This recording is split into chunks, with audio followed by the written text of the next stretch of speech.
You might have heard a story in the past that I think is still one of the great stories. Tony Campolo, at one point, was one of the just great voices in ministry. He was a sociologist at Eastern College, and he had a book called The Kingdom of God is a Party. And in there, he told a story that was a true story that happened to him one night. He was in Honolulu, Hawaii. He'd gotten there, and if you've ever been to Hawaii, your body clock takes a day or so to change, okay? So it's 2:30 in the morning, he's just wide awake, because obviously it's time change there. And he's hungry, so he says he gets up and he goes trying to find a place to eat. All he could find was this little diner. This little diner was kind of a grease shop, just a small diner. And he looked around and saw one donut left. He said, "Can I have a cup of coffee and a donut?" And the bigger guy behind the counter, "I'll get this for you." Great. And so he's just sitting there. And now it's about close to 3:15 in the morning. And then he writes this. He says, "As I sat there munching on my donut and sipping my coffee at 3:30 in the morning, the door of the diner suddenly swung open, and to my discomfort marched in 8 or 9 provocative and very boisterous prostitutes. It's a small place, and so they sat on both sides of me." You can imagine the picture. "Their talk was loud and crude, and I felt completely out of place and was about to make my getaway when I heard the woman beside me say, 'Hey, tomorrow's my birthday. I'm going to be 39.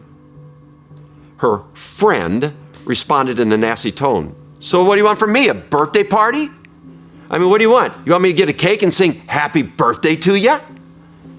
"Come on," the woman said next to me. He says, "Why do you have to be so mean? I was just telling you, that's all. Why do you have to put me down? I was just telling you it was my birthday. I don't want anything from you. I mean, I've never had a birthday party in my life. Why would I have one now?" When I heard that, Tony said, I made a decision. I sat and waited for the women to left, and I called the guy behind the counter and said, "Listen, do they come here every night?" The guy said, "Yep." "At the same time?" "Yep." He said, "What about the one sitting right next to me?" He said, "Yeah, that's Agnes." "Yep, she comes every night." "So they'll be here tomorrow night?"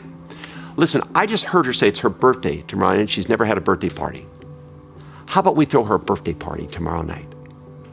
The guy behind the counter said, "Really?" He said, "Yeah." Tony said, "Yeah." I said, "I'll do this. I'll get balloons. I'll get party favors, that kind of thing." He said, "Could we get a cake?" He said, "I can make the cake." He said, "I'm great at that."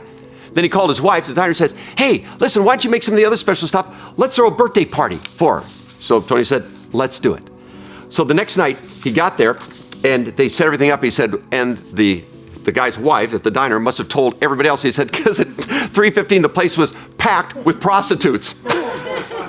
He says, "I'm the pastor. It's full of prostitutes, okay? But we're going to have a party." And so I coached him on what to do since I had the idea. And at 3:30, the door opened up. And here's what it says. At 3:30 on the dot, the door of the diner swung open, and in came Agnes and her friend. I had everyone ready, and when they came in, we all screamed, "Happy birthday!" Never have I seen a person so flabbergasted, so stunned, so shaken.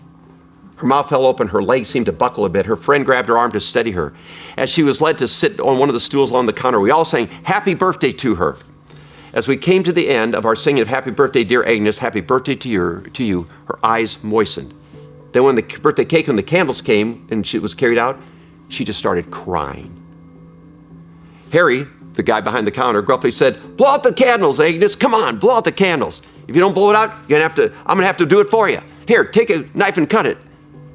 She just looked at the cake, and without her taking her eyes off it, she said slowly and softly, "Harry, is it okay with you if I don't cut it right now? I just want to look at it." And he said, "Sure." He said, "In fact, we don't have to eat it. If you want to take it home, you can." She said, "Could I?" He said, "Yeah, sure you can." He said, I just live a couple blocks from here. If it's okay, I'll be back." And he said, like holding a holy grail, she held the birthday cake and slowly walked out the diner.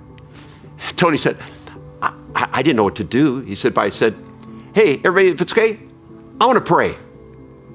They all looked and said, "Okay." He said, "I'm a pastor. I want to pray." And so he said, we prayed for Agnes. We thank God that it was her birthday, but I prayed for her heart, for her soul, for the wounds in her life, that she would come to know Jesus and that he would protect her and he would heal her. He said, when I finished, Harry leaned over the counter with a kind of a trace of hostility in his voice. He says, "Hey, you didn't tell me you were a preacher. What kind of church you belong to?" He said, I thought for a few moments and the right words came out. He said, "I belong to a church that throws birthday parties for prostitutes at 3:30 in the morning." That's who we're called to be. We're the church. And for those people out there, we all have that thought in our mind of whatever that looks like to us. We were one of them. We were an enemy of God.